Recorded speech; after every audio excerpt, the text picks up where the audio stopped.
I'm not a lawyer, but get in here because we have got to talk about day 120 of the YSL RICO trial because it was intense. Kenneth Copeland was back on the witness stand, and I'm going to jump to the cross-examination done by Max Schardt, who is the attorney for Shannon Stillwell. So from the beginning of the cross-examination, Max Schardt highlights that Kenneth Copeland is a liar, and he emphasizes that Kenneth Copeland has called himself a liar and has told the state that he is a liar. Good afternoon, Mr. Copeland.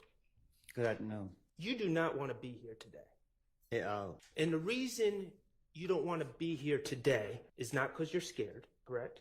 You know that. It is because what you said in 2015 was lies. Right. You lied to get out of trouble. Right. You lied as part of your finesse to the police. Right. Reality is you didn't only lie on Jeffrey, but you also lied on Shannon. Yes. And you also lied on Mr. Kendrick, correct? Yes. Regarding these lies you told in 2015, you have repeatedly told the state that they were lies, correct? I have told everybody who listened to me. Mr. Copeland, in that meeting in the judge's chambers, did you tell Ms. Hilton that you've never been truthful in your life, Yes. except when you're telling them that you're a liar? Right. I'm going to change subjects, okay? Now, I'm not going to ask anything too personal, but I'm going to ask a little bit about your life. Is that okay with you? No.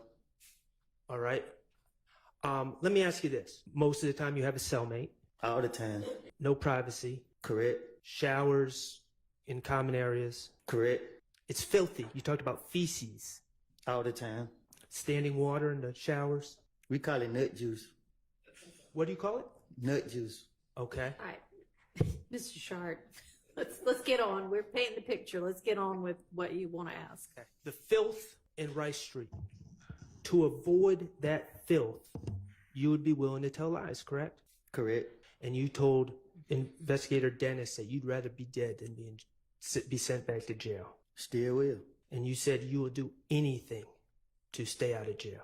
This is what he said? Do anything includes lying on others, correct? Yes. I want to talk to you about some of these statements you made to the police, okay? Detective Thorpe asked you about the Donovan Thomas shooting, correct?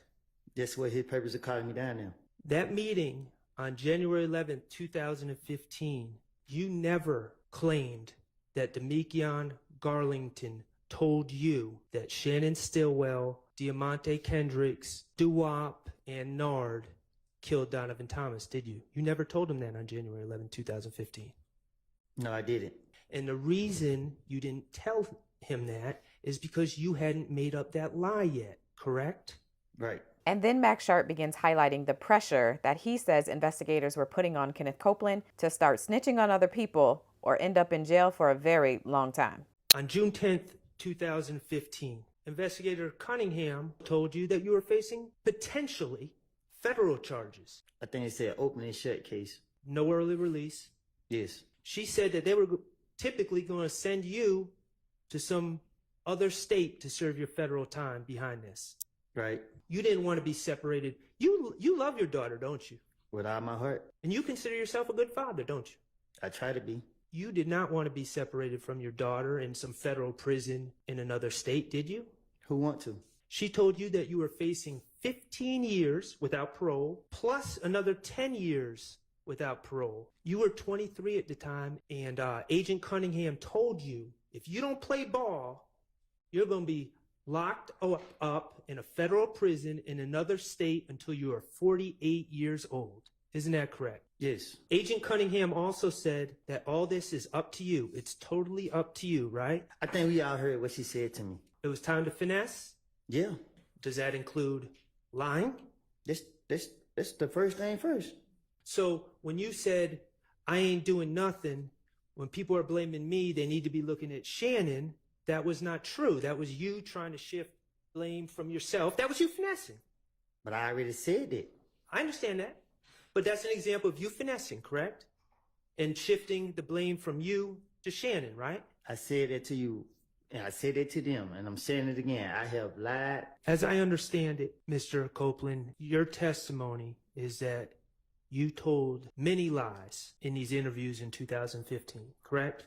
Yes. And then Max Schardt starts getting specific. He starts to highlight lies that Kenneth Copeland told to police in those interviews, and then follows it up with what he says is the reality of what happened. I want to talk to you about the gray Infiniti. You're aware that there's a surveillance video of the shooting of Donovan Thomas. The surveillance video shows a gray sedan, and you're aware that the police believe it to be an Infiniti. Detective Thorpe, the same night that Donovan Thomas was shot and killed, he asked if you've ever owned or rented an Infiniti, and you said no, right? The reality is you asked Jeffrey Williams to rent you a car, and it ended up being a gray Infiniti. The reality is the same day that Donovan Thomas was shot, you were driving that Infiniti on the highway. You were speeding on the highway and you hit some cones. I lost control, yeah. Lil D from Cleveland was in that car, that Infiniti, with you on the night you wrecked. Yes. And after wrecking the car, you guys reattached the bumper on the side of the highway, correct? How you know that? Is it true? I'm listening. After you reattached the bumper, that's when you went and pulled up on threat at a music studio, and you gave that Infiniti to Trevante Turner. Yes. Then you went home, fell asleep, and the next day you woke up, and that's when the Donovan Thomas shooting occurred, correct? Yes. The bottom line is you were specifically asked about that Infiniti hours after Donovan Thomas was shot, and you denied ever being in possession of an Infiniti, correct? Right. Okay. Let's talk about the stolen IDs in the rental car, June 10, 2015. You're being asked about how those stolen items ended up in your apartment and your rental car. And you're telling investigators that you didn't do those auto breakings that resulted in those items being stolen. You're saying it was Little Mike and Quez from Etheridge? Yes. Mr. Copeland, Lil Mike is not a real person, is he? No. That was the finesse. You invented a person out of thin air, correct? Yes. Quez is not a real person. You invented him out of thin air on the spot, correct? Yes. Fictional characters. I done told y'all that's what I do.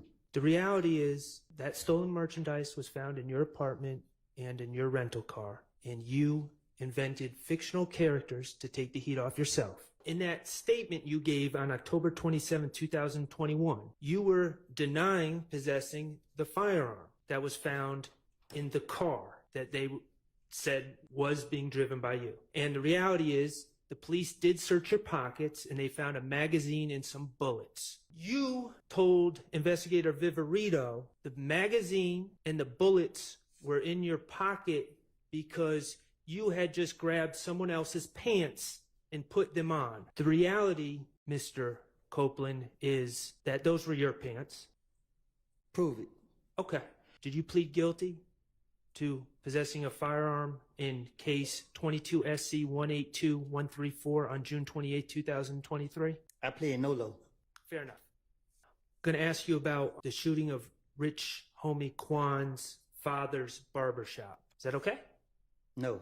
Okay, well, I got to do it. 2014, someone shot up Rich Homie Quan's father's barbershop. And Rich Homie Quan was trying to find answers to who shot up his father's barbershop. And he told you that he thought Trevante Turner, threat, shot up his father's barbershop. And you took it upon yourself to convince Rich Homie Quan that it was not threat. And you did that, at least partially, because you knew that Rich Homie Quan was thinking about putting money on Threat's head. And when I say money on Threat's head, taking out a contract to have to have Trevante Turner, Threat, killed. $25,000, right? I'm listening. Okay.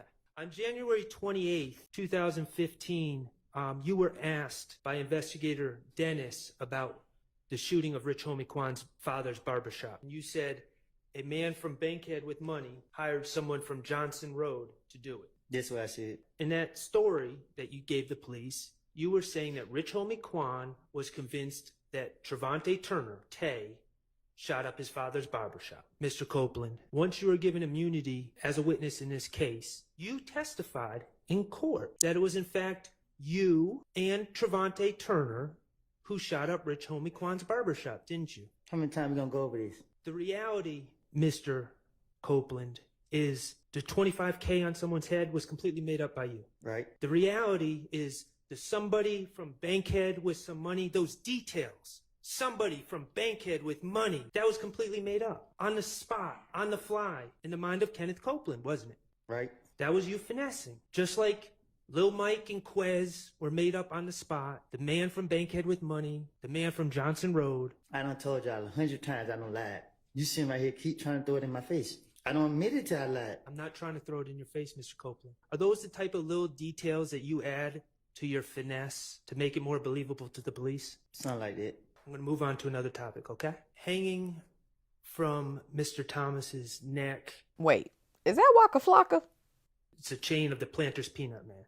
You are aware that in late 2014, Donovan Thomas's chain went missing, correct? Right. Someone stole it. If that's what you want to call it. Do you remember on January 11, 2015, the day you went to talk to Detective Thorpe? Detective Thorpe asked you about your relationship with Donovan Thomas, right? You stated to Detective Thorpe on 4 different occasions that you never had any problem with Nut, that you and Nut were okay, correct? I'm listening. You specifically said, I've never tried to fight him, I've never tried to rob him, I've never tried to do nothing to Nut. Let's just get to your question. You want to know did I take the change? We're going to get there. We're going to get there. In 2014, Donovan Thomas's chain went missing, was stolen out of his car, correct? And not only his chain, but his ID, his wallet, his phone, correct? Right. And that person happened to give you Donovan Thomas's belongings. Right. You told the police you realized it was Donovan Thomas's chain, and you called Nut and wanted to return his stuff. Again, on February 21st, 2015, you're telling that investigator about your partner stealing from Donovan Thomas and then giving you the chain and the phone and the wallet, and then you returning it back to Donovan Thomas. And you dapped him up, and you and Donovan Thomas were all good. Mr. Copeland, the reality is, late in 2014, you broke into Donovan Thomas's truck. Isn't that correct? The door was open. The reality is, you knew that was Donovan Thomas's truck. You know what he drove. You went into his truck and took his peanut chain, right? You knew it was Donovan Thomas's peanut chain, but you didn't care. You wanted to disrespect Donovan Thomas. You wanted to take his stuff. Isn't that correct? It wasn't about disrespecting him. The reality is, Donovan Thomas called his phone and you answered. Isn't that correct? Yeah. The reality is, you knew that Donovan Thomas knew that you stole his stuff. The reality is that you knew you bit off more than you could chew. The reality is you made up this whole story, returning his chain, about your partner breaking in and all the rest to try to throw Donovan Thomas off of your scent. But Donovan Thomas knew. When you told Detective Thorpe on January 11th, 2015, that you ain't never have no problems with Donovan Thomas, that you and Nut were cool, you never brought up the chain, did you? For what? When you said you ain't never tried to rob him, you ain't done nothing to Donovan Thomas, you never brought up the chain, did you? That ain't robbery. You and Donovan Thomas were far from cool. TIG is Think It's a Game, correct? You know it. Think It's a Game had a studio. That's the studio that Lucci went to. That's the studio that Donovan Thomas would be at. The studio that Rich Homie Quan would be at, correct? I guess. You are aware, late at night on January 8th, 2015, the TIG studios were shot up. You know that, right? I'm listening. You are aware that Rich Homie Quan's truck was struck by bullets. His windshield was shot out. You're aware that Donovan Thomas was present at TIG Studios on January 8th, 2015. Isn't that true? I don't hang up there. Rich Homie Quan questioned you about whether you were the person that was outside the TIG studio shooting up in that studio on January 8th, 2015. Isn't that correct? You can't question me. And then Schardt paints the picture of what he says led up to the death of Donovan Thomas. Not talking about what you told the police. I'm talking about reality now. On January 6th, 2015, you were at Club Crucial. You were in possession of a large amount of money and you were showing off. In front of all these people at this club, Kelvin Watts, Shell Kell, Donovan Thomas's brother, jumped you. He gave you a black eye. He punched me in the back. He didn't hit me he didn't face me off. Well, you had a swollen face. Cause another nigga hit me. Okay. Who was with Shell Kell? What's up, bro? Why do you keep asking this man about that fight? He was with Shell Kell, the other person that hit you? Obviously, he went with me. They tried to run your pockets. Pardon my language, it pissed you off. Just like you is. Okay. 2 days later, on January 8th, 2015, you found out that Nut and rich homie Quan were outside the TIG studios on Metropolitan Avenue, didn't you? I don't know what you're talking about. You got in that rented Infiniti and drove up to that studio, didn't you? You took your gun with you. You stood outside the fence and you shot at TIG studios. And you put a bullet in rich homie Quan's truck. Did you not? You got proof? Was Trevante with you when you went to the TIG studios? Yeah, you got proof? We're going to change the subject, Mr. Copeland. All right. To your understanding, you still have a pending matter in front of the Fulton County District Attorney's Office, correct? You're charged with false report of a crime and false statements, 2 felonies, correct? Right. The allegation is that while you were at the Fulton County Jail, you accused a jail worker or a deputy of spraying with OC spray at the jail. Supervisors reviewed the videotape from the jail and determined that the jail worker did not have OC spray on her and did not spray you with any OC spray in the jail. Isn't that correct? Right. Did you know that the state, while this trial was going on, dismissed that case against you? I didn't know that. Well, I brought you good news. It appears that probable cause existed for the defendant's arrest. The decision of the district attorney at this time is not to prosecute the above named defendant. It says the reasons for this decision are as follows: prosecutorial discretion. And the person whose name is on this document is Fonnie T. Willis, correct? Yes. It don't indicate that those are dismissed forever, just for now, at this time. Nothing in that document says we dismiss this case because we were wrong, Mr. Copeland's innocent. It said prosecutorial discretion. What that mean? It means they just made the decision to do it. All right, that we can strike that part. But basically, that's what that means. And you just found out that this was dismissed today. But isn't it true that while you were on the state's witness list to testify in this case, the state was simultaneously, at the same time, prosecuting you for false statements and false report of a crime? Talk to me so I can understand. They were calling you a liar at the same time that they were asking this jury to believe what you're saying. Isn't that true? Oh, yeah.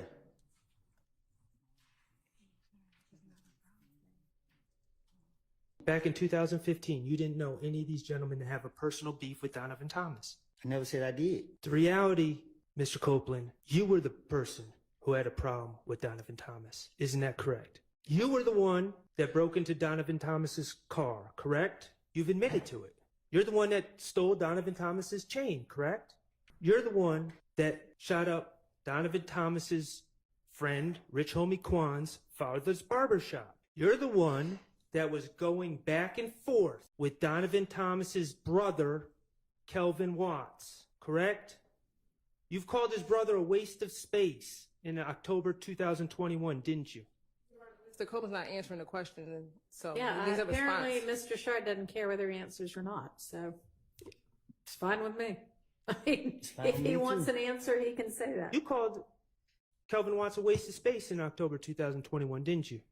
And I don't think nobody walking earth would not agree with it. You said that people would cheer if he died. I will. Back in the days. You've shot at Donovan Thomas's brother, Kelvin Watts, correct? You're the one who got jumped by Donovan Thomas's brother on January 6, 2015 at Club Crucial, correct? You, not any of these gentlemen. And you're the one that shot up TIG recording studio on January 8th, 2015. Isn't that correct? Let me ask you something, Mr. Copeland. You spoke on a gang meeting that the Bloods had about you on that Thursday before Donovan Thomas was killed. The Bloods had a gang meeting on the Thursday before Donovan Thomas was killed, 2 days before, on the same day that you shot up TIG Studios. I don't know what you're talking about. You said that the whole meeting was based on you, that Mo from behind the wall had put the green light on you, not anyone else. He put the green light on you, the guy who stole from Donovan Thomas, the guy who shot up the studio with Rich Homie Quan and Donovan Thomas in the studio that night. Yeah, objection, I was assuming facts not in the evidence and harassment of their witness. Overruled. You've told the police at that meeting, Donovan Thomas went whoop, approved of the orders to kill you. You told the police that the gang members handed out guns to younger people, and the plan was to trick you to come to the gas station. And the only reason you weren't killed is because someone told you about it. In January 2015, Donovan Thomas was coming after you. Mr. Copeland, you're not the type of guy to back down, are you?